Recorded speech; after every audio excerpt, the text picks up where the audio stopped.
Truly African.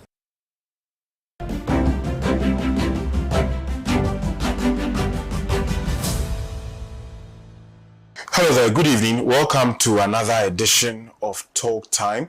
Today, once again, I get the opportunity to fill in the very big shoes of Kwesi Pratt Jr. My name is Kwaku Aloma, so I've done this a few times, and I'm honored and privileged that once again I get to do this. I want to officially welcome you to tonight's edition of the show. This evening, we are looking at a very important sector, the oil sector, but we are looking at a particular group who also are a very important cog and very pivotal as far as the oil sector is concerned. Tanker drivers. We are going to be focusing our lenses on tanker drivers this evening on Talk Time, and I am privileged to have the chairman of the Association of Tanker Drivers, that is the national chairman of the Association of Tanker Drivers, on the show with me tonight. After this short break, I'll officially introduce him, and then we get into some conversations. Do stay.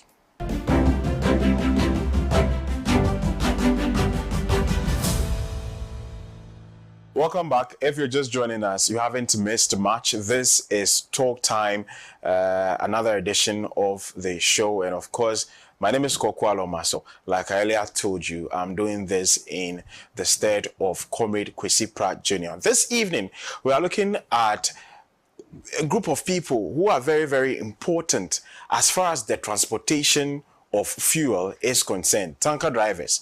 This is a group who have not been paid attention to, if I should put it that way, over the years. I don't know if it's because we have that sort of mentality that they are not so pivotal, but indeed they are. When they decide to lay down their tools, then it means that there's a countrywide shortage of fuel. We are going to be looking at their job. We are going to be putting that into perspective, and their conditions of service, which have been nothing, good to write home about. And of course, this evening, I've been joined by the chairman, the national chairman of the Tanker Drivers Association, Mr. George Nyaunu. Todi afia now. Mr. Mefon. I trust you're fine too. Mefon. Great. Right. So without further ado, let's get into the conversation. I know a few weeks ago you decided to go on strike. There was a lot of hue and cry about that decision, that why should tanker drivers go on strike? You are the national chairman of this organization. You know your challenges. I've had the opportunity to listen to some of your members drum home their concerns, some of the issues that they face, even in terms of salary, and how there's no proper structure to even take care of them when they are too old to drive and then they have to retire. So first off, I'd want us to look at some of the challenges that tanker drivers face in this country. Thank you so much. And I would like to say good evening to your listeners. And thank you for inviting us, thinking about tanker drivers in general. Right. As you rightly said, tanker drivers across Ghana or across the country are doing a marvelous job in this particular country, or in this our country. But when it comes to their condition of service, that is a major challenge. Nobody cares. Even the authorities. I can tell you clearly on authority that nobody cares. Way back, as I sit down here myself, I was a tanker driver. I drove for 32 years, tanker for 32 solid years. Wow. And I were to be in a military service, people will see me and salute me. Yeah. But because I'm a driver, so nobody cares. Right.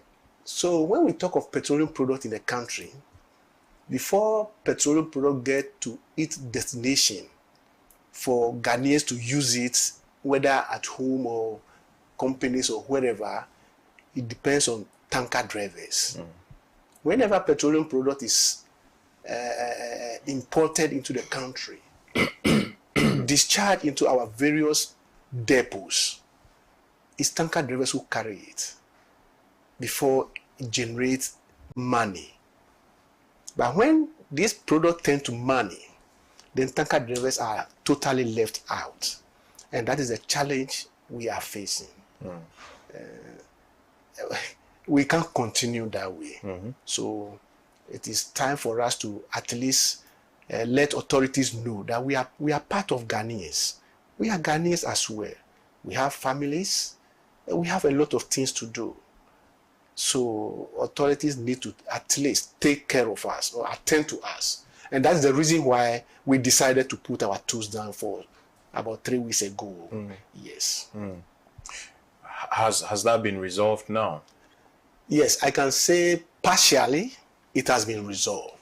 Yes, with the effort of some of the authorities, I can say clearly that former Honorable Minister for Energy, Honorable Peter Amewu, he started this initiative before he left office.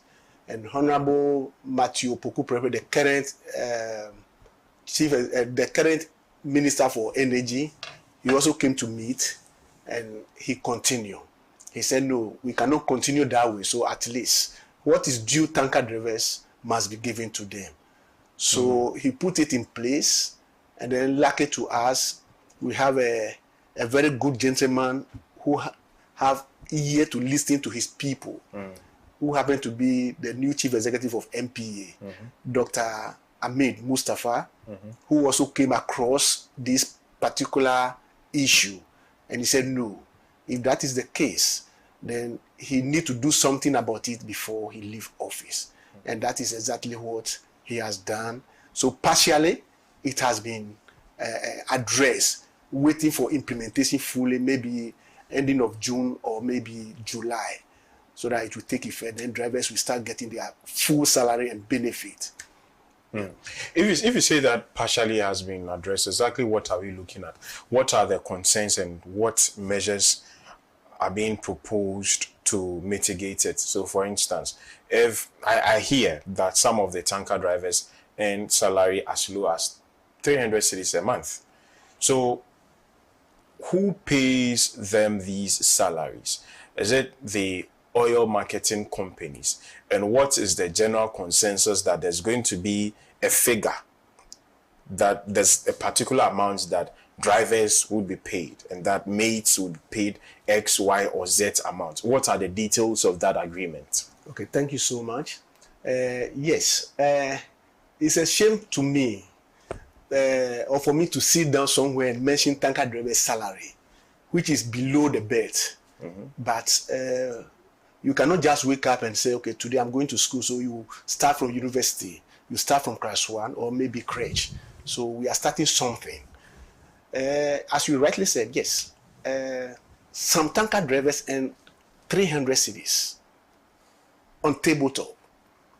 No senate, nothing, just a transporter will call you and say, this is your salary, 300, 500.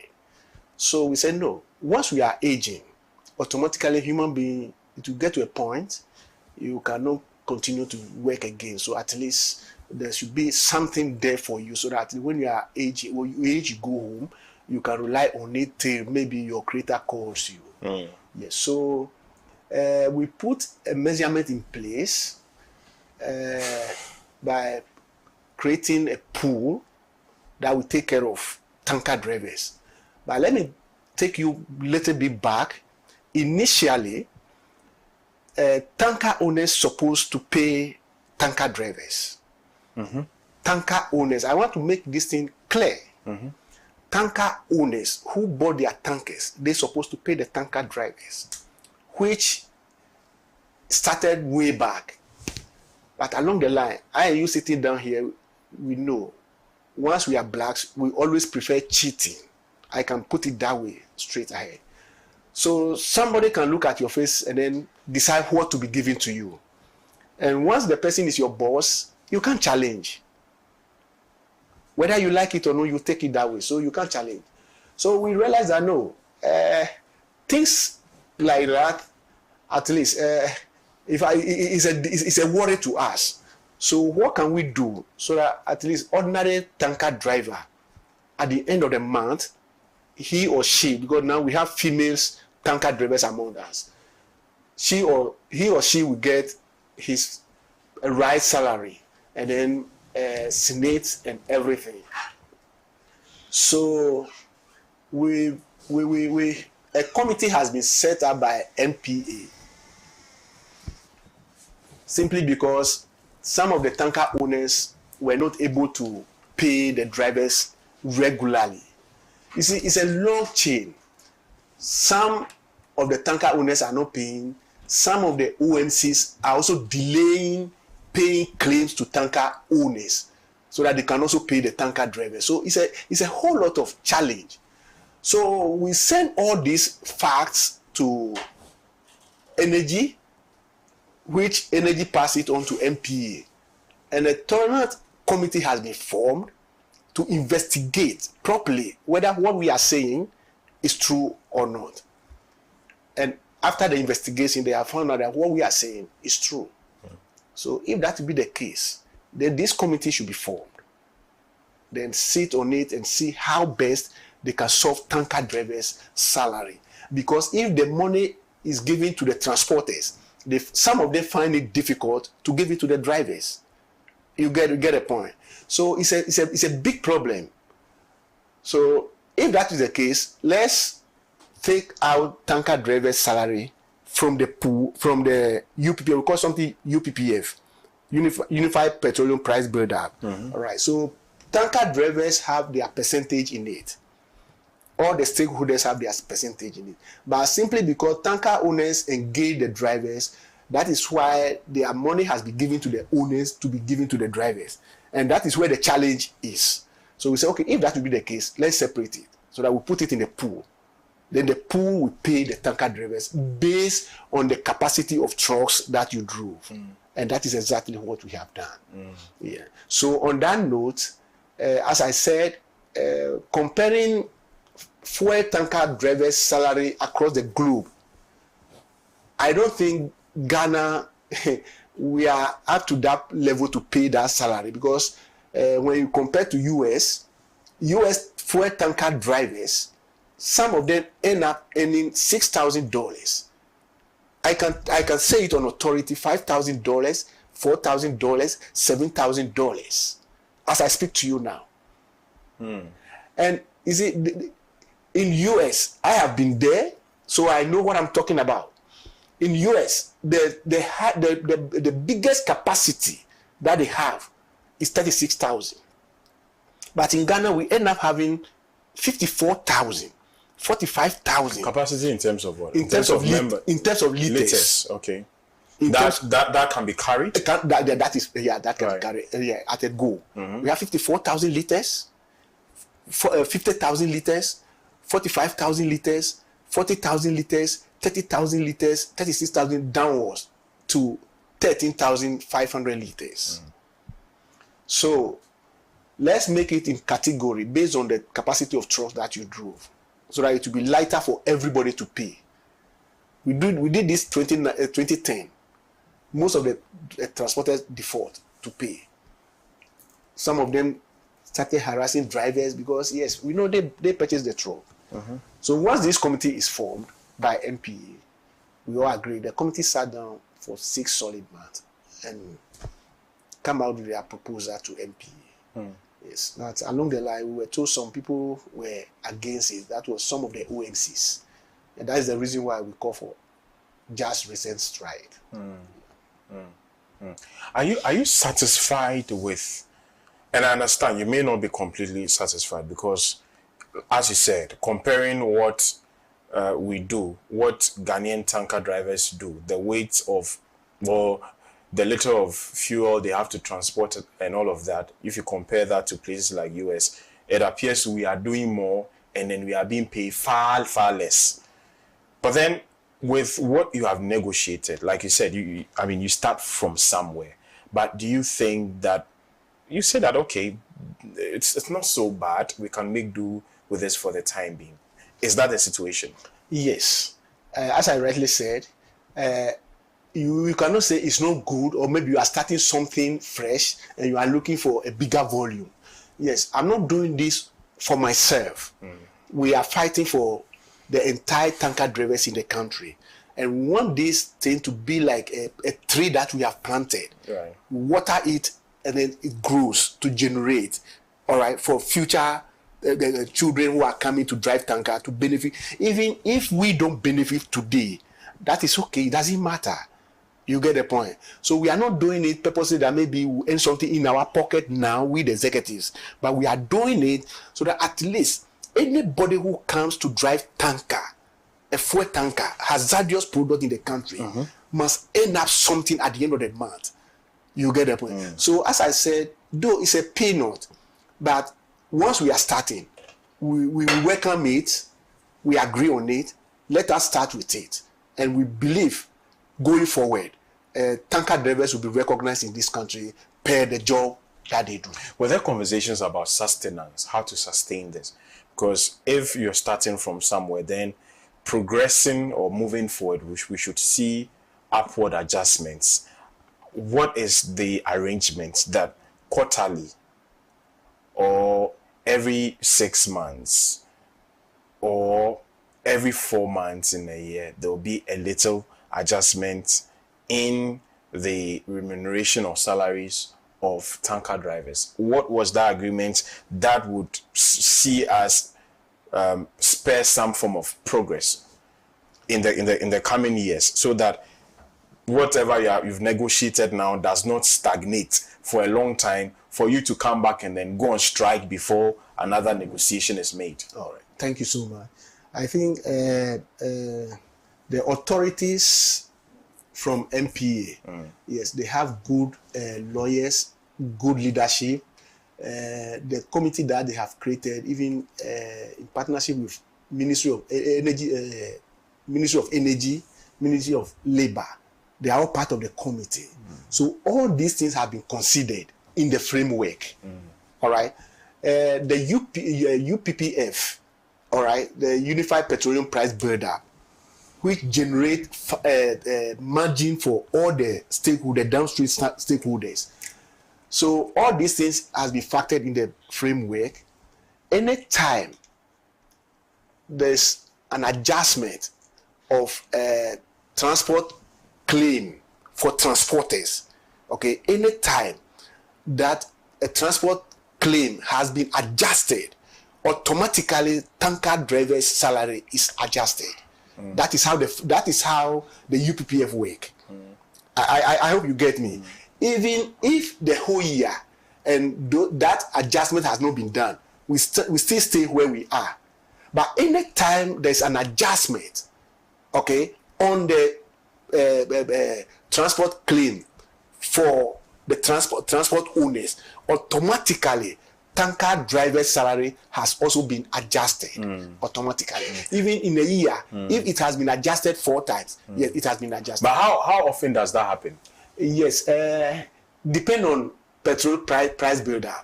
If petroleum price has been increased, automatically, transport fare is automatically increased. Right. So when tanker owners call for increment, then they call for increment both on their fleet and then transport their transport operators as well. How many members do you have so far? Currently, we have 5,000 BROV drivers, and the assistants 5,000. So 10,000. So one driver, one mate. Exactly. Wow, interesting. And some of the bigger transport owners are also having some standby drivers in terms of maybe I fell sick today and I can't go to road. Yeah, they will quickly get somebody to replace it. Exactly. Yeah. So, but approximately we have about 5,000 drivers currently and 5,000 mates. Right. I was privileged to have been in a meeting when the former president met with players in the downstream petroleum sector, and that included tanker drivers. And I heard some of your members speak passionately about their very poor conditions of service. Now, one of the things that they highlighted is retirement benefits. This negotiation that you've had, did it include anything of sort that people who are too old to be behind the steering wheel, they've driven for a long time, they are tired, they can't continue, and so they have to retire and be home and enjoy the rest of their days on earth? Are there provisions? Have there been conversation about provisions to put them on SNIT? Yes, I can say on authority, with the new framework that we have designed, take care of all those things. Formally, you may be in the system. Mm-hmm. If maybe you are over 60 years and you are going home with your 10 fingers. Absolutely nothing attached. But with the new framework, all right, there are some benefits in it that when it starts, any tanker driver who has been hooked in that particular framework, whether on retirement or on sick bed, there's a benefit for you in the framework. And that is exactly what we have done. Yeah. And are you satisfied with those benefits as well? Especially, and I want to find out from you also. I want to find out, one, if you are satisfied with that negotiation and how it has panned out. And also you'd admit that there are some of your members, out of the 5,000, 10,000, there are some of your members who are nearing their retirement age. Some of them in a few months, in a few years, they'll be too old to drive. What plan is also there to take care of these people in the interim? Yeah, and that's why we are in hurry for the framework to kick or to start, so that at least those who may be leaving very soon must also at least end up something. You get the point. But as I said, they can bear me witness that those things were not there previously. All right, that is the worry to us. So we plead to authorities and then all the stakeholders that at least, yes, we are all aging. So they must hurry up a little bit. But in the framework, there's something in there for any retirement tanker driver who will be on retirement. Even in the case of maybe 2 months, 3 months, as you said, if the framework did not start by then I don't have anything to say about those people. But if it kicks, we make it tier 1. You see, in the Senate, currently we were told we have tier 1, tier 2, tier 3. You get a point. So depending on the ages, they know the tier that they will put you in, so that at least whenever you are going, automatically you get something small, go home. Yeah. Wow, interesting. If you're just joining us, this is Talk Time with Kwesi Pratt, except that today it's not Kwesi Pratt himself in the seat. It is me, Kwaku Alomaso. You know me on the morning show.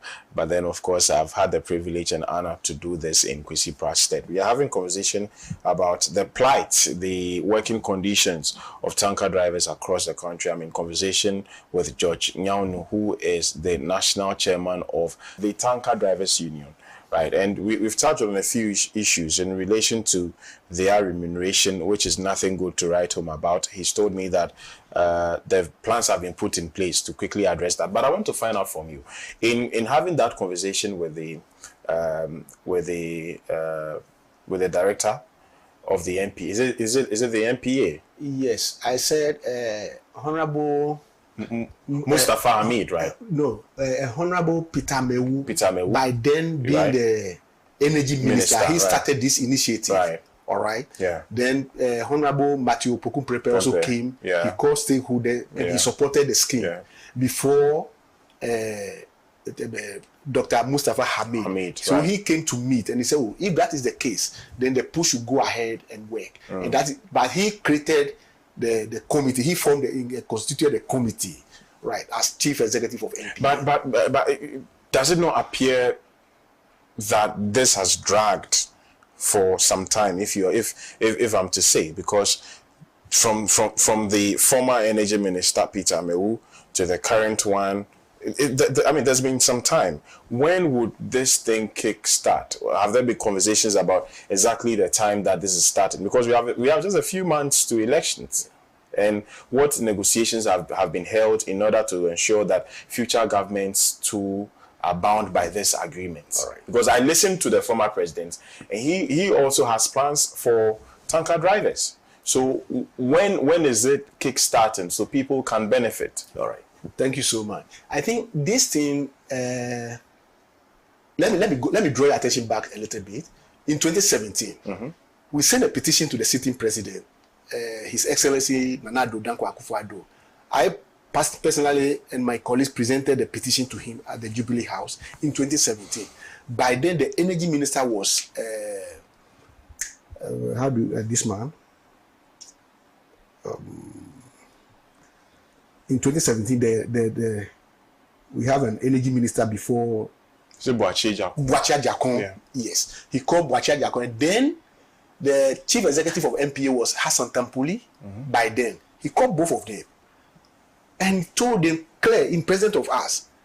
You see, we are Ghanaians, and when somebody does something good, you need to say it. When somebody does it bad, you say it. His Excellency the President make it clear to them that petroleum product doesn't have legs. These are the legs of petroleum product. So they should go and address our issue quickly. All right. This is the message from the sitting president. Immediately withdraw from the 5th floor. All right. Boakye Jakong put nails into his ears. And Tampuli, all right. For that man, I don't want to mention I don't want to hear his name, Tampuli. All right. Tampuli should be the best person to solve this problem. All right, but he ignored. Why was he the best person to have? His time. All right, his time. And the president instructed him. He was appointed by the president. And the sitting president said, these are important people. Okay? Everybody is important in the country. For that one, I can't run away from. Everybody is important. But these people are part of the essential workers. Yeah. Let me put it that way. Essential workers. Yeah. So please go and attend to them. Because if they don't bring in fuel, even at the Jubilee House, they will run out of fuel. The president said it. And Tampuli came back and sat down. All right. So you see where we struggle from. We struggle way back. In NDC area, 2010, we started struggling. All right. 2017, the same thing. From 2017 to 2024, how many years, Master? How much was tomatoes, a tube of tomato, 1 tomato now? 2017, compared the tomato, how they were selling tomatoes. Yeah. And still, what tanker drivers are earning is the same thing that we are earning. That's terrible. All right? And you see, I don't know how some people take this thing lightly, simply because we are driving a product that even endanger the whole nation. Okay, tanker, both male and female. We have female drivers, tanker drivers now. Okay. Look at the nature of our roads. Okay, I'm not doing politics, but this is from generation. But tanker drivers can manage from Accra all the way across the country, wherever petroleum product is needed, gas. All right. Even in the villages, we'll make sure we send petroleum product to those destinations just for our fathers and mothers or great grandfathers to get petroleum product to work. You get the point. And then at the end of the month, for you to turn your back against the same driver who supplied that bomb, simply because people call us common drivers. Somebody holding a professional driving license. You see, some of us entered into the business, and that is what I have done, or I have been doing for so many years. I can't go and then be a pilot today. I can't go to Jubilee House and say maybe I want to become a president. It is by His grace.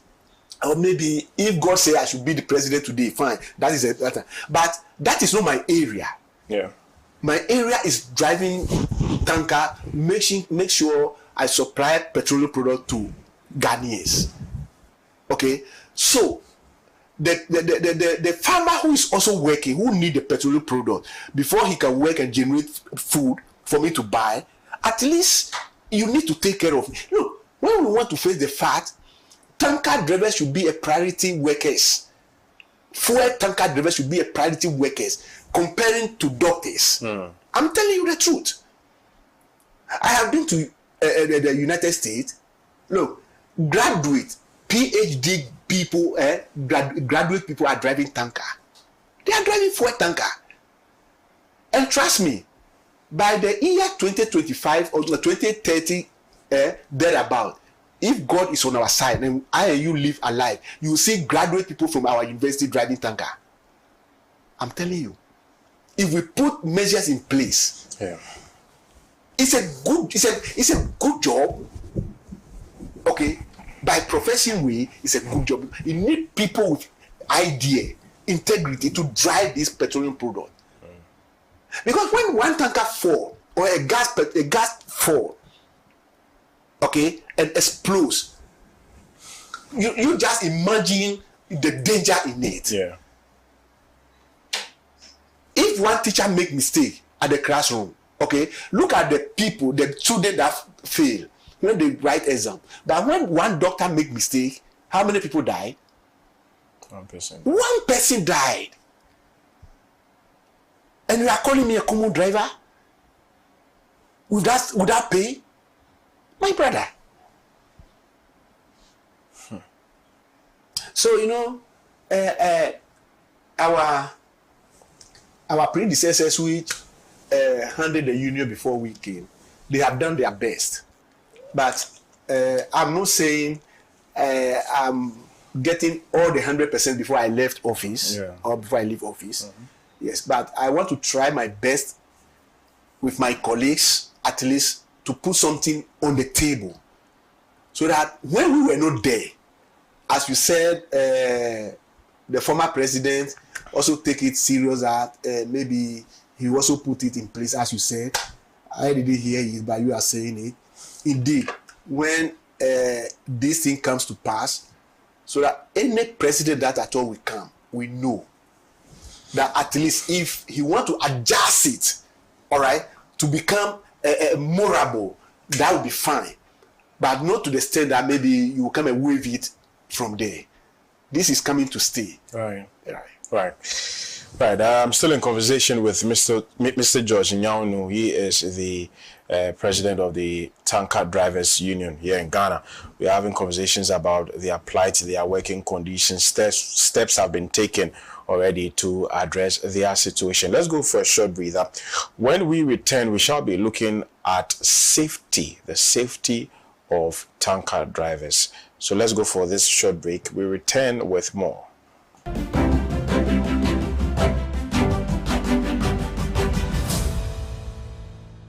Right, welcome back. Still talk time here on Pan-African Television. Still having that conversation about the Tanker Drivers Union. My name is Kokwaloma. So once again, I'm sitting in for Comrade Kwesi Pratt. Right, I still have with me here Mr. George Nyaunu. And let's talk about the safety of tanker drivers. Safety. These people travel several miles, several kilometers every single day. When I asked you a question about their pensions, SNIT for that matter, something also hit me. Driving is not an easy job. It requires every bit of your five senses. Your sense of smell, your sense of touch, your sense of taste, your sight. Everything is involved in driving. Now, what measures are put in place to ensure that your members are safe? And are those measures being implemented? Are they effective? Okay, thank you so much. I wish today we will have a lot of time for us to explain explain some certain things, certain challenges that we are facing, which authorities are not even taking care or concerned about it. The question you ask is very relevant. But before I answer the question, in terms of safety, let me ask you okay, the safety of our roads. When we are talking of safety, so far as driving is concerned, we should start safety right from the road. How safe the roads are. How safer our roads are. If you can answer me. So when you are talking of safety, okay, the authorities in question, for safety they put it somewhere. But let me answer you as a professional driver about safety in our industry, petroleum tanker drivers industry. Before you become a tanker driver, a fuel or hazardous tanker driver, and for that matter, NPA in collaboration with tanker owners and the Association of Oil Marketing Companies and DVLA have put some measures in place, which I sitting before you applaud it, because you cannot just wake up and say, okay, you are an ordinary driver and therefore you can drive, then you become a tanker driver. So they put some measures in place. Before you be a tanker driver, there are some sort of training that you go through before you become a fuel tanker driver, because our product is not like maybe goods, ordinary goods that when you had accident with it, you can at least go back and pick some of them.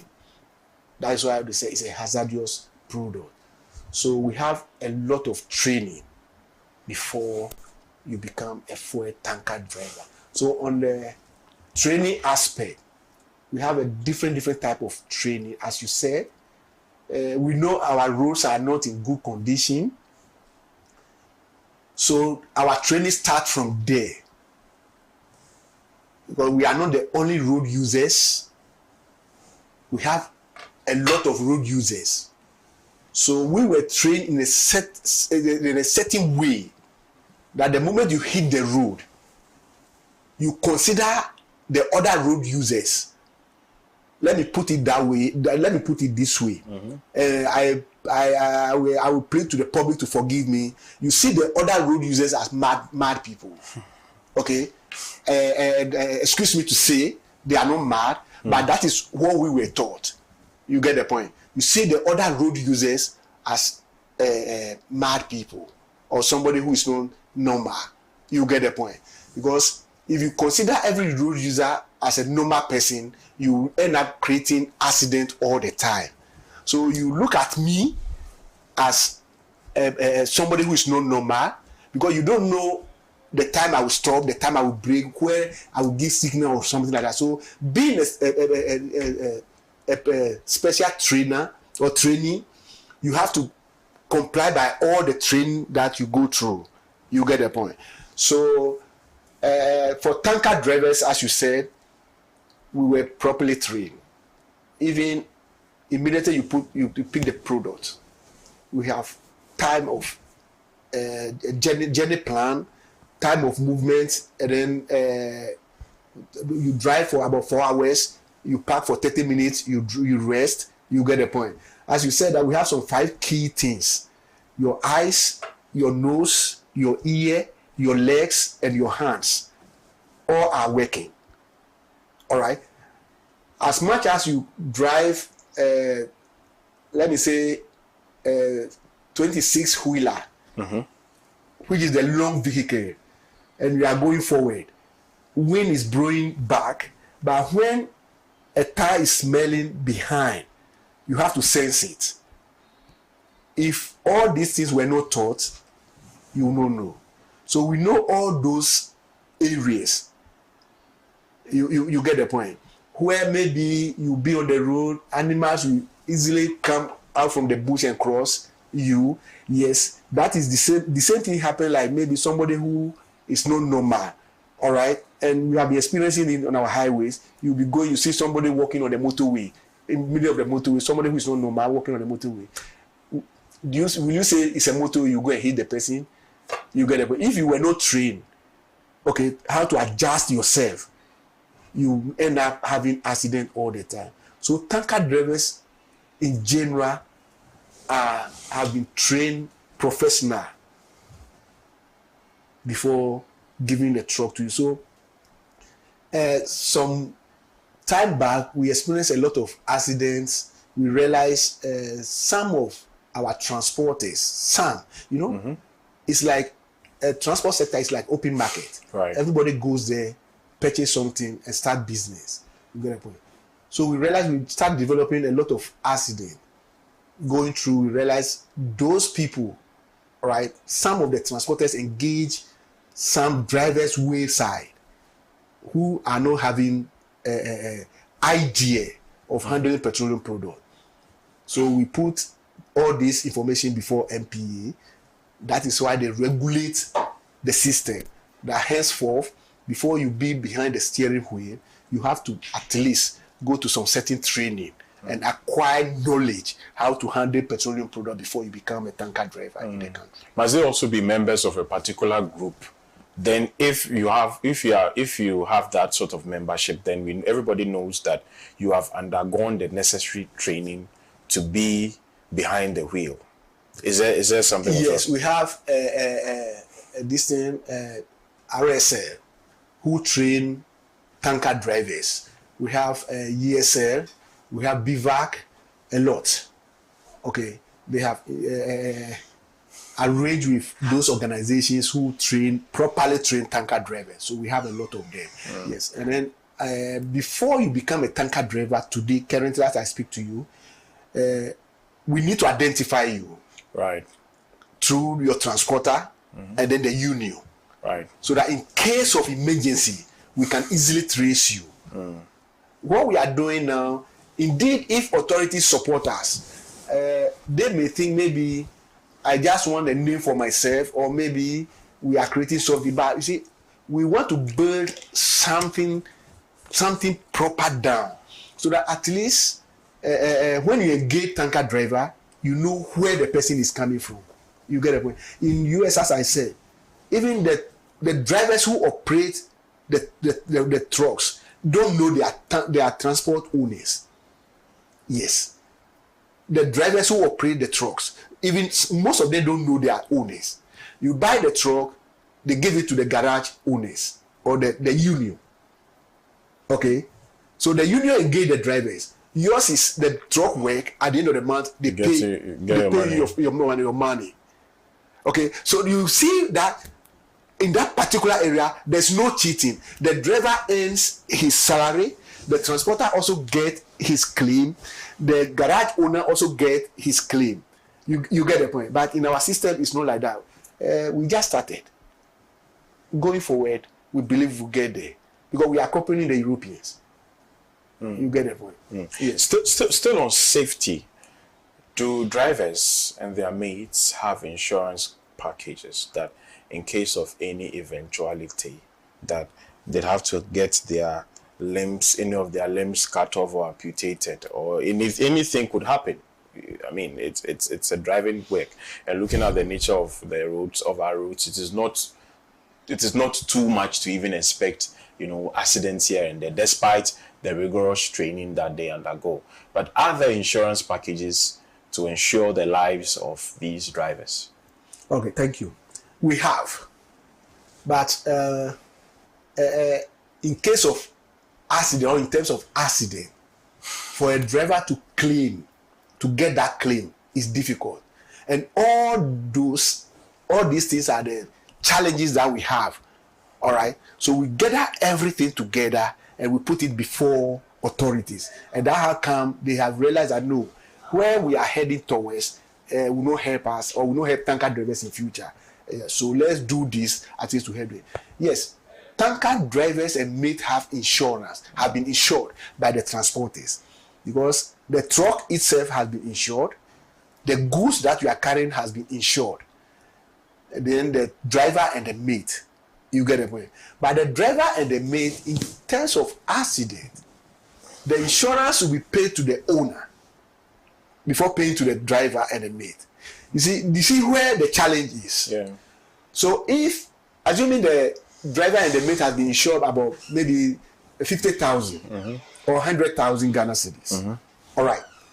Then, in terms of accident, that 100,000 has been paid to the transporter, and the transporter end up paying you 1,000 Ghana, 2,000 or 3,000 Ghana. Who are you to challenge the transporter? Maybe, as you said, you have been amputated or have you bend or you get bent or you get some fracture on your body. You get the point. Yes. And the transporter end up giving you 2,000, 3,000. Can you challenge the transporter? You can't. Did you include that in your negotiations? Yes. It's there. And what particularly would be done to address that? Yeah, it's in the new framework. Okay. Yeah, that in case of accident and driver cannot continue his way, there is something in there for the driver. All right, like insurance. Yeah. Though, as I said, it's not huge, but once we started, I believe strongly when it takes off, gradually people will realize that yes, if our university PhD guys can also come on board and then drive tanker, yeah, that is where you will see that somebody who is holding PhD will not be before the steering wheel driving fuel tanker and end up 300 cities. But today, we don't have PhD, doctor degrees who are driving tanker. That's why all of them make silence. But along the line, trust me, when they come on board, you will see that the argument that I'm making, they will even argue more than what I'm saying. Right. So yeah, it's still Mr. George Nyaonu here. He is the president of the Tanker Drivers Union of Ghana. We're having conversations about their conditions of service, their safety, and all the dialogue that they've had with the powers that be to address some of the awards. Do you think that there should be a constitutional provision that should actually make some of these agreements permanent, that whichever government comes would have to stick to these agreements as far as tanker drivers are concerned and their welfare is concerned? Yeah. Okay, thank you. Yes, that is why I said in this particular negotiation, the negotiation didn't happen. It doesn't happen between tanker drivers and tanker owners. Okay, it involves all the stakeholders. So all the stakeholders have witnessed to what I'm saying. You get the point. Even from ministries, Labour is part, TUC is part, because we affiliate with the union, affiliate with TUC. Yeah. So TUC is aware of what I'm saying. All right, the negotiation that we are done with TUC is aware. Ministry of Labour, and they have all signed against it. So it's a law. Right. It's a law that automatically is coming to stay. Right. Right. And I mean, we are coming to the end of our conversation, by the way. But then I'd want to find out from you, how important are the mates to the drivers? What exactly do they do? Okay. Thank you so much. You see, to me, our driver's assistant, we are calling them driver's assistants. Because the type of job that we are doing, we are not looking at our assistants as mates now. They are sisters. You see, they were also trained as we were also trained. And what made them so important to me is we are aging. All right? So if we don't train them, draw them closer to us, looking at them as important people, then tomorrow, if we were not there, all right, then we'll end up getting people to drive petroleum product to supply the country. You get the point. So they are so important to that, because as a driver from here to Temale, from here to Wa, right, some of them can drive.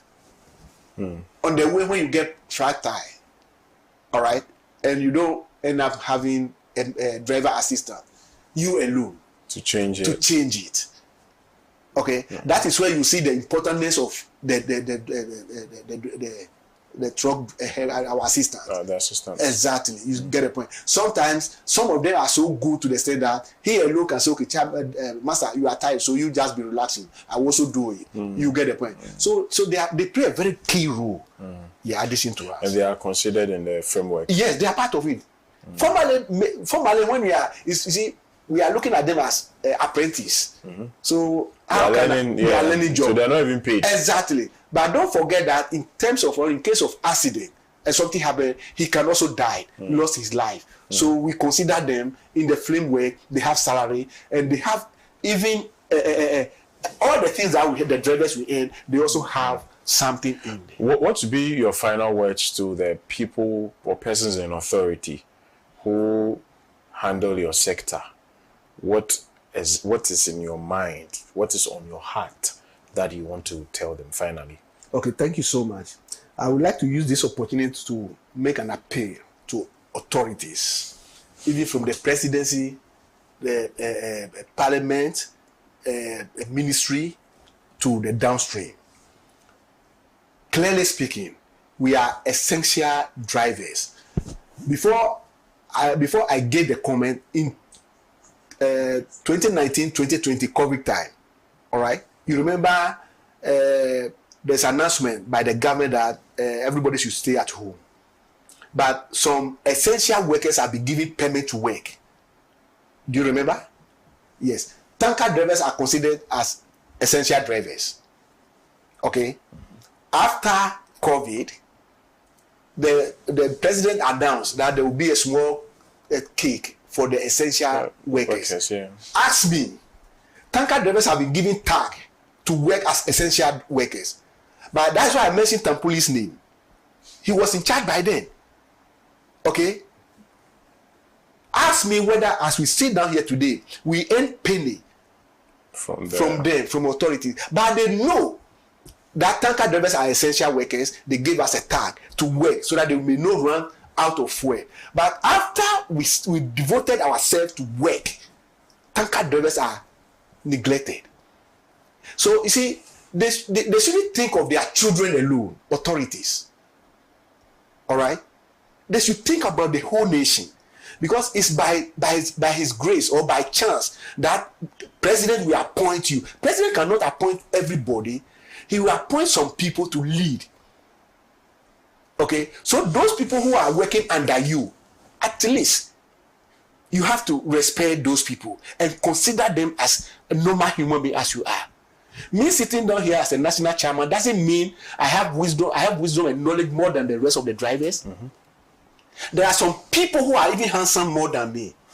Okay? But they choose me to be their national chairman. That doesn't mean that I should run over them. You see? So my appeal to authorities, if they know that fuel tanker drivers are essential drivers or workers, we are not saying we are above all the workers in the country, but at least what is due Kaiser must be given to Kaiser. Right. Thank you very much. It's been a thrilling, very insightful and eye-opening conversation here on Talk Time. Except that today it's not with Kwesi Pratt, with me, Kwaku Alomaso, and also I've had the privilege and honor speaking with the national chairman of the Tankers Drivers Union of Ghana, and they are part of the Trade Union Congress, that is the TUC. It's been a very, an eye-opening conversation here on the show. It is my fervent hope that government will do right by giving these people their fair share of the national cake. They deserve every bit of, everything they ask for, they deserve. I want to thank you too at home for your time this evening. You wanted to say something? I want to acknowledge my investors and advice. Sure. Do that. Okay. Thank you. I would like to use this opportunity to advise all the tanker drivers across the country that we are already in the rainy season. So the best driver is the one who go and come back home. They shouldn't forget we have families at home. We are serving the nation. We love our country.